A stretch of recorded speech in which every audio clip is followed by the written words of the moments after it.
A nova temporada do Visão e Negócios começa agora. Muito conhecimento e a visão dos maiores empreendedores do Brasil. Negócios inovadores e disruptivos que estão alavancando nosso país. Sob o comando de Janguié Diniz, nossa jornada se inicia no Nordeste do Brasil, com matérias especiais com grandes empresários que estão fazendo a diferença. Começa agora o Visão e Negócios.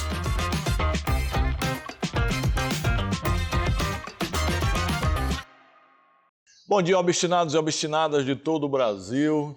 Está começando agora o programa Visão e Negócios aqui na Record News. Um programa para empreendedores, para empresários e profissionais que buscam a evolução constante. Quando eu falo que é para empreendedores e empresários, até porque nem todo empreendedor é empresário, né? Embora os empresários sejam empreendedores. Falamos de negócios, inovação e decisões que impactam o dia a dia de quem constrói. Experiência, prática e visão estratégica fazem parte do nosso ecossistema. Fique conosco, viu? O programa Visão e Negócios começa agora.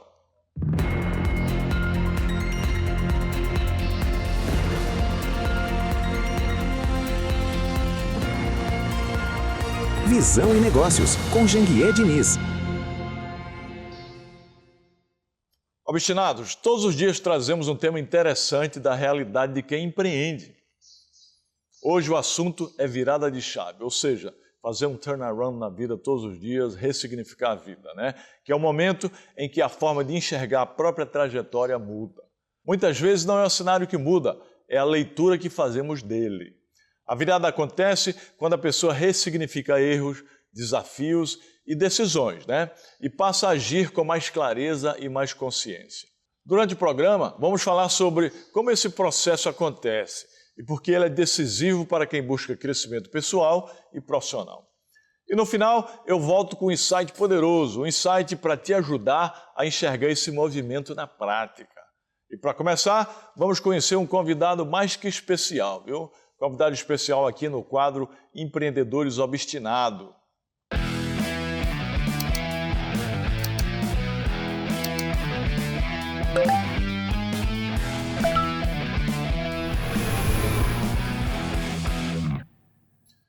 No quadro Empreendedores Obstinados, conversamos com pessoas que souberam transformar momentos decisivos em pontos de virada. Virada de chave. Histórias de quem encarou mudanças, fez escolhas certas e seguiu em frente com a consciência e propósito. Hoje recebemos o empresário Kleber Araújo, que é atuante no setor de distribuição de aditivos automotivos e é sócio fundador do grupo KFP Distribuidora.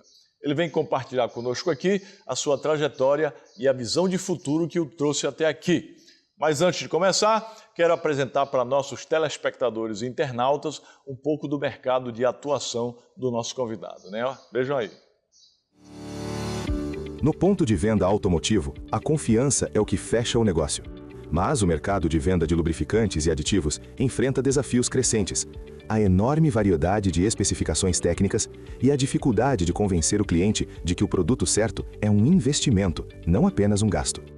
A grande dor do revendedor e do frentista é a falta de suporte estratégico. Muitas vezes, o fornecimento é apenas uma entrega de carga, sem o acompanhamento necessário para girar o estoque ou o treinamento para que o vendedor saiba explicar os benefícios de um lubrificante sintético ou de um aditivo de performance. Neste cenário, contar com uma empresa parceira qualificada transforma o balcão.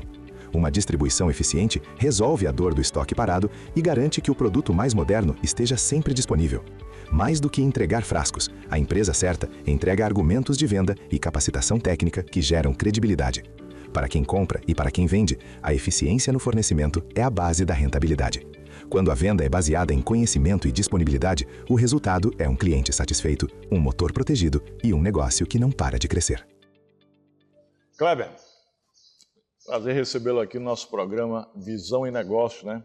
Para você contar um pouco da sua história aí e também do setor que você está atuando, né? Como ele está ajudando as pessoas, né? Então, conta um pouco da sua história, como começou no setor também. Bom, Janguié, hoje o setor que eu atuo é um segmento que tem bastante... É um segmento bastante específico. O segmento de aditivos automotivos é um segmento que no Brasil não existe cultura de uso. O brasileiro, de uma forma geral, não tem cultura de fazer manutenção preventiva. De usar aditivos também? Aditivos, porque ele não faz manutenção preventiva, ele espera quebrar para poder fazer, de uma forma geral, é isso. Então, os aditivos, eles são algo que não se vende por si só. E nós, lá atrás, montamos a empresa hoje tem 30 anos, montamos essa empresa... Já tem 30 anos Já tem 30 anos de empresa, né? Começamos essa operação em Pernambuco, fomos expandindo Paraíba, Rio Grande do Norte, Ceará, Alagoas, Sergipe, Bahia, e hoje ficamos em 7 estados do Brasil durante 25 anos, mais ou menos. 4 anos atrás, fomos para a região sul, que a gente vendia mais em regiões como a Paraíba, que tem 1% do PIB, 1 e pouco por cento do PIB, do que o distribuidor lá do sul vendia, por exemplo, no Paraná, que tem 7%. Então, a gente foi convidado para assumir a região. Então, assumimos o Paraná 3, 4 anos atrás. No ano seguinte, explodimos de venda. No ano seguinte, fomos para Santa Catarina. Graças a Deus, estouramos de venda. Esse ano, agora, fomos para o Rio Grande do Sul.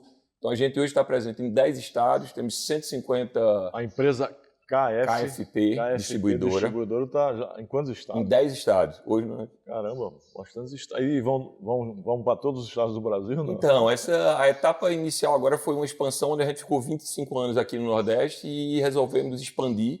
E aí pulamos o Sudeste e fomos para o Sul. E aí no Sul, graças a Deus, fomos muito, muito bem recebidos pelos nossos parceiros, né? Quero agradecer aqui até os parceiros o quanto nos abraçaram, nos acolheram lá. Hoje nós estamos presentes nas principais redes lá do estado. E foi um estado após o outro meio por consequência, porque o resultado foi tão bom no Paraná que a gente foi para Santa Catarina e foi para o Rio Grande do Sul. E quais os principais produtos, né? E também a clientela, que tipo de clientes? Pronto, o nosso segmento, o foco principal é o segmento de concessionárias, postos de gasolina, oficinas, centros automotivos. Né? Hoje nós estamos presentes nós distribuímos a linha de aditivos de uma marca que é a maior multinacional do mundo na área de aditivos. Ela tem hoje 12 homologações de montadora, então ela fabrica os produtos hoje para 12 montadoras, as principais do Brasil hoje. Então, o produto você acaba usando ele no teu dia a dia, numa revisão quando você vai numa concessionária, sai lá, limpeza de bico injetor, é um produto nosso que vai estar lá com a logomarca daquela própria montadora. Então, nós produzimos para 12 montadoras, e eu faço a distribuição em 10 estados do Brasil disso. Fora o segmento concessionário, o segmento de postos, é um dos grandes segmentos nossos, onde a gente faz o trabalho junto com os frentistas, fazendo treinamento, fazendo todo esse trabalho para desenvolver o produto. Eu costumo dizer que empresa, elas são feitas, né, de 4 P's: pessoas, processos, políticas e produtos. Né? Produtos você já falou aí quais são os produtos. E as pessoas? Na sua ótica, qual a importância de ter um bom time? E o seu time é composto de quanto? São 150 pessoas hoje. Bastante isso. Bastante pessoas. Isso, e esse grupo é um grupo, assim, é a base do nosso negócio. Né? Pessoas, para mim, pessoas e empresa é a mesma coisa. Né? As pessoas formam a empresa e nós temos um time muito forte hoje. Nós conseguimos montar um time. Eu tenho, por exemplo, vendedores com média de 12 anos, é a média de tempo de empresa de vendedores. 12 anos é porque está gostando. 12 anos é a média. Né? Eu tenho vendedores com 20, tenho vendedores com 5. A gente agora, quando foi para o Sul, para você ter uma ideia, nós levamos 25 famílias do Nordeste para o Sul, né? Porque nós queríamos o DNA da empresa lá no Sul. Então, levamos 25 pessoas com esposa, com cachorro, com tudo. Pagamos tudo para ir para lá, para poder formar um time lá com o DNA da empresa. Que a gente entende que essas pessoas já têm o DNA da empresa.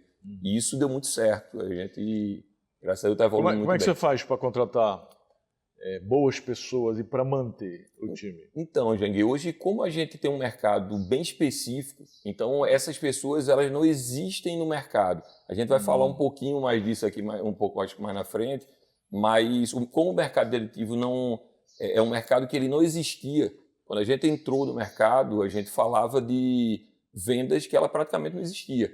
E tinham 5, 6, 10 fábricas disputando um mercado quase inexistente, para vender 30 unidades de produto por mês no ponto de venda. Tinha 10 fábricas. E a gente... E agora? Então, esse mesmo ponto de venda que vendia 30, vende 1.500 hoje. Então, esse mesmo cliente, isso gerou uma escala muito grande. Mas gerou porque nós conseguimos enxergar o potencial do mercado e não olhar para o que existia. Enquanto todo mundo brigava por um mercado que existia de 30 unidades, nós olhamos e para vender 30 não vale a pena o negócio. E processos? Você criou os processos, tem sistemas para tudo, então, está usando inteligência artificial? Total. Né? O que trouxe a gente até aqui nesses 30 anos de empresa foi exatamente a inovação nossa. Foi um pacote de valores que a gente criou que envolve software, sistema de controle, né, que apoia o nosso cliente no ponto de venda. Esse pacote de valores envolve essa quantidade toda de pessoas, 150, envolve departamentos de treinamento, a gente faz treinamento no ponto de venda. Então, a gente criou um processo hoje muito bem fechado que permitiu a gente escalar, por exemplo, para a região sul, que está bem mais distante da nossa matriz aqui, com a mesma qualidade que a gente tem aqui na região.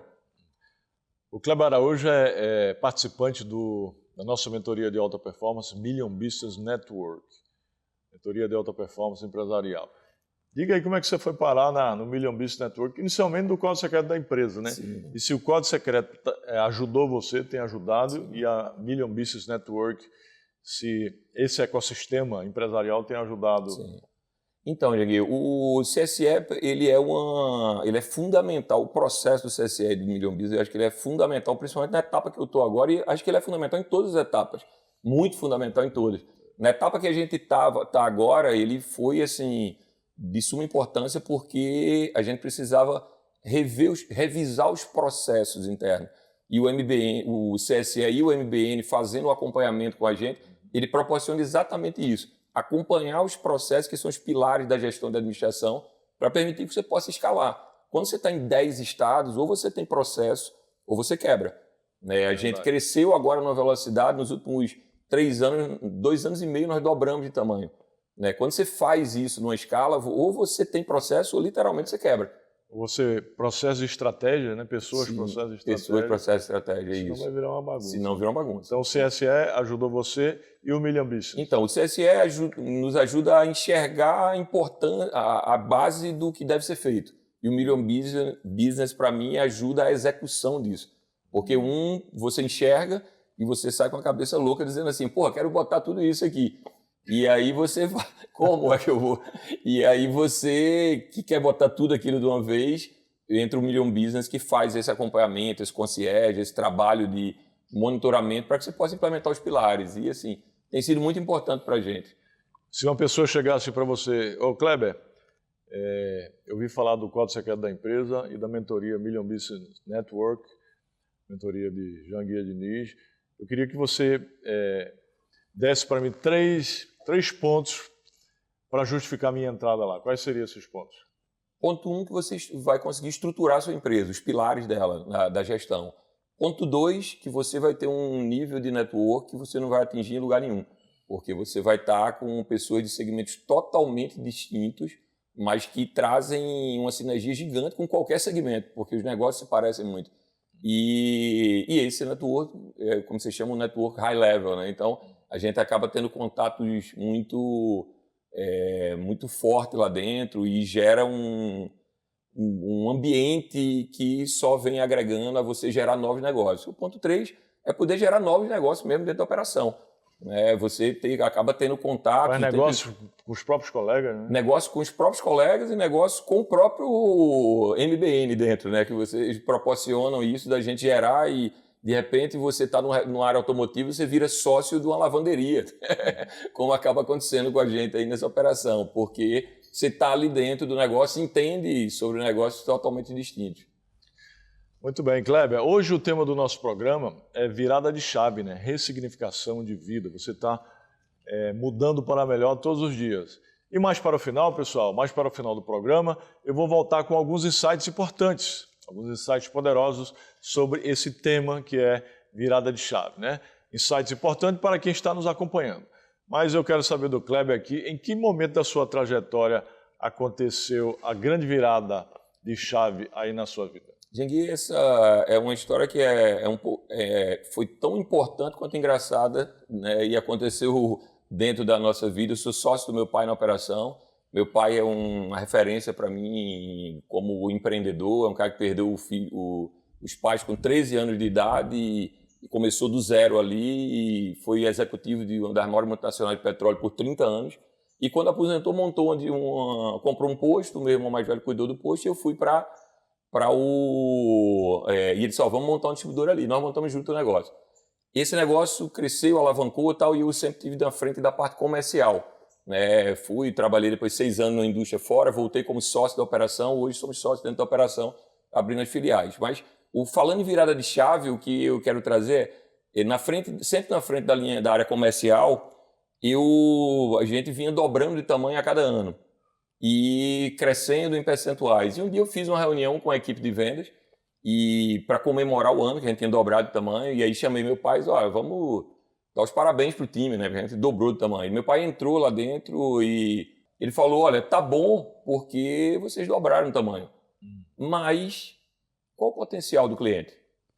Esse cliente específico nós tínhamos triplicado, só que o cliente vendia 30 produtos, nós tínhamos vendido 90 por mês. E aí ele falou, cara, se você não tem métrica para entender qual o potencial, você não tem o que comemorar. Você está comemorando só de 30 para 90, mas qual o potencial? Isso foi a grande virada de chave na forma de eu enxergar os negócios.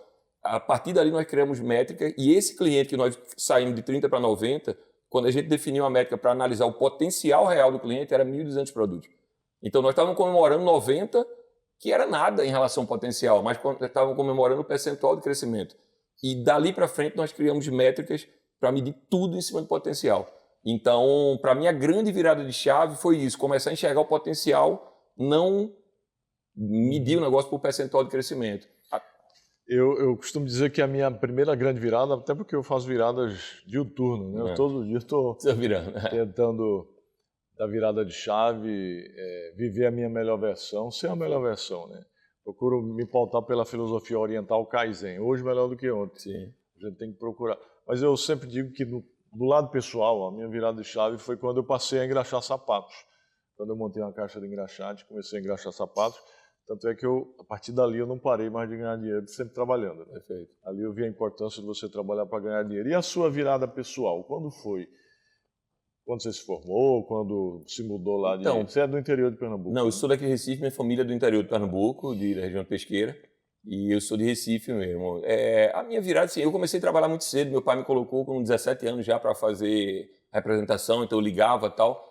E eu acho que eu me encontrei na área comercial muito cedo. Então, pessoalmente, eu tenho essa virada de chave. Foi o momento que eu entendi que esse era meu ambiente, era um ambiente comercial e ali eu podia realmente crescer e desenvolver. E eu fui exposto desde muito cedo a muitas dificuldades, porque o segmento que a gente estava nunca foi um segmento de venda espontânea. Então eu tive que criar muita coisa desde cedo. Isso me fez ter um potencial muito bom profissionalmente dentro da área comercial e trazer isso para o mercado, por isso a gente conseguiu crescer tão rápido. E quais os planos para o futuro? Curto, médio e longo prazo? A visão, né? A nível de área geográfica, a gente cresceu muito nos últimos anos, como eu falei, né? A gente está em 7 estados, em 10 estados hoje do Brasil hoje, estamos no Nordeste e no Sul, áreas longe geograficamente.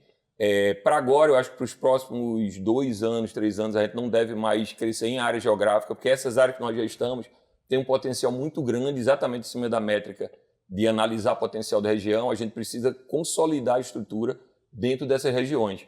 Então, no curto e médio prazo, a gente deve ficar nas regiões geográficas que estamos, crescendo, que é tentando dominar ali a participação que existe dentro daquele mercado, e trazer mais serviços e produtos novos para dentro. Isso é o objetivo por enquanto. Para longo prazo, a gente tem essa métrica que a gente criou para medir e esse pacote de valores que fez com que a gente crescesse muito nesse mercado, que é muito difícil. A gente entende que pode levar ele também para outros mercados. Então, hoje, a gente também pensa num braço futuro para outros segmentos, para outros mercados, porque como a gente está com um tipo de produto que tem um grau de dificuldade muito grande de venda e a gente ficou bom nisso, qualquer outro segmento para a gente se torna mais fácil a venda. Então, a gente tem alguns outros projetos aí que já estão no papel. Vocês criaram um mercado duro, difícil, né? Quase que como vender terreno na lua, né? Exatamente. Partindo do mercado que então, literalmente não existia. Se o mercado inexistente vocês criaram e estão se dando bem, estão crescendo e escalando, será muito mais fácil atuar em outro mercado. Em outro segmento. Mas se os telespectadores que estão nos assistindo, se quisessem entrar, empreender, começar a empreender, entrar nesse mercado aí, quais seriam as dicas que você daria? De uma forma geral, para empreender. Então, Janguei, para empreender, eu acho que, assim, primeiro, todo o mercado tem potencial. Eu acho que eu sou uma prova viva disso, né? A venda daquilo que você acha que não tem potencial, ele tem potencial, mas você tem que ser muito bom naquilo que você faz. Ou seja, conheça o mercado, estude onde você vai entrar. Porque olhar o mercado do outro, dizer assim, aquele ali é bom porque dá dinheiro, eu vou entrar. Se eu entrar no teu mercado, eu vou quebrar, porque tu tá nele há quantos anos? Então, assim, conheça muito bem o seu mercado para que você possa entrar. E seja muito bom nele. Desde pequeno, meu pai sempre dava um livro chamado Foco. E, assim, a minha vida foi muito pautada em dizer, cara, seja o melhor naquilo que você está fazendo. Quando você atira para muito lugar, você se perde um pouco, principalmente quando vai começar uma jornada. Quando você já está consolidado, é mais fácil. Você já tem recurso, você vai abrindo o leque. Mas quando você vai começar uma jornada, foque em alguma coisa, entenda aquele mercado e seja o melhor nele, e aí você vai dar certo. Muito bem. E como é que você trabalha muito, como é que você concilia trabalho e família? Riqueza financeira e riqueza familiar? Então, Janguei, eu sempre tive comigo, eu sempre viajei muito, porque eu estou em 10 estados. Então, hoje eu consigo ter um time, consigo viajar um pouco menos. Mas eu nunca passava, por exemplo, final de semana fora de casa, porque era o momento que eu tinha de estar com meus filhos, de estar com minha família. Então, eu sempre tive muito presente com meus filhos, com minha família, no pouco tempo que eu tinha, né? Eu estava viajando, eu tentava quebrar a viagem de um estado para outro no meio da semana, para poder levar meus filhos num canto, outro, que eu acho que isso é o grande valor que a gente tem da vida, né? A gente ganhar dinheiro, ser bem-sucedido e poder usufruir isso com as pessoas que a gente ama. Então, eu sempre tentei fazer esse equilíbrio, final de semana... Você consegue conciliar, né? Consigo conciliar, isso aí. Muito bem. Kleber Araújo, né? Muito bom ter a sua participação aqui no nosso programa, né? Quero te agradecer pela presença, pela troca de experiências aí e por você compartilhar conosco aqui a sua história com os telespectadores. Foi um prazer enorme te receber aqui nesse quadro, né? Empreendedores Obstinados. E você que está nos acompanhando, obstinado e obstinada, fique conosco, não é? Porque daqui a pouco eu vou voltar com um insight muito especial sobre o tema de hoje. O tema de hoje, virada de chave, ressignificação, fazer turnaround na vida, né? Todos os dias eu estou virando a chave, todos os dias eu estou ressignificando minha vida para melhor, né? Essa mentalidade que a gente tem que ter.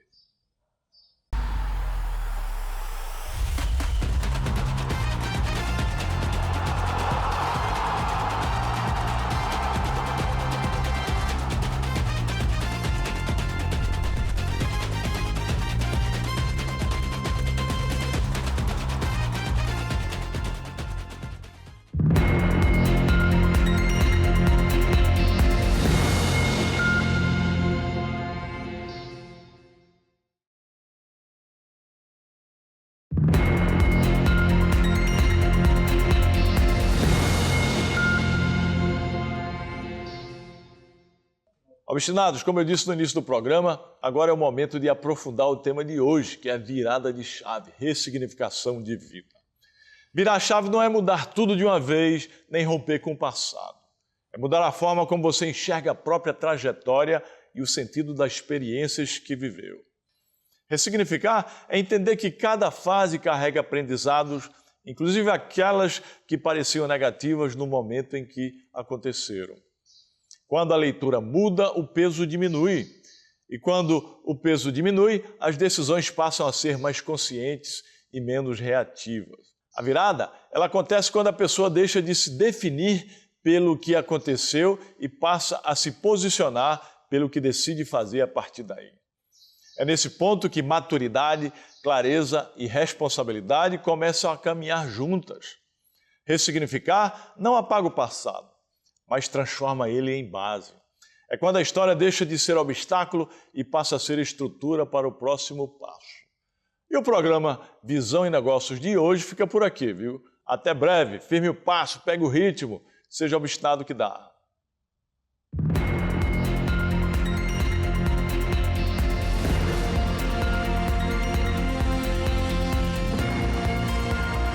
Visão em Negócios,